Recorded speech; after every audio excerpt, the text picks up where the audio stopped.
Top story surrounds a push to modernize Adams County's 911 center. A push that's finally succeeded with the installation of new digital equipment. WGEM's Gianni Peterson shows us what this means for the future of safety in West Central Illinois. Gianni? Well, after speaking with first responders and the director of the 911 center, I was able to learn nearly all the local departments have installed new upgraded radios. These radios are used by everyone at the Quincy Police Department, but recently they have been upgraded to have digital capability. The new system will allow for enhanced audio, meaning less static and background noise. The upgrade doesn't just mean clear conversations, though.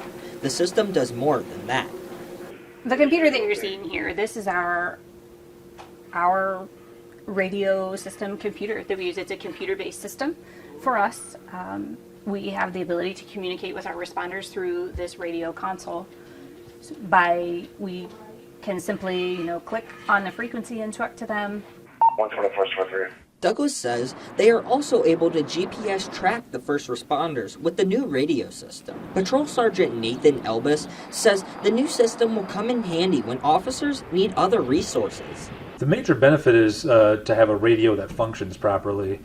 So when you're a police officer, you're dealing with sometimes dangerous people. Maybe they're running away or trying to fight you while you're trying to arrest them, and making sure that you're able to get out on the radio and get back up there as quickly as possible is just very important for officer safety and the safety of the public. Recently, the new radio system has caused some controversy with residents. Many are unable to listen to the police scanners, and there is a simple reasoning behind that. Well, much like the radios that our first responders use, those radios have to be P25 compatible. The scanners for the listeners at home also have to be P25 compatible in order for them to hear the traffic on those frequencies. And after speaking with both law enforcement and the 911 director, while the channels now will not be encrypted, the option is still available for the future. Daniel? All right, thanks, Gianni.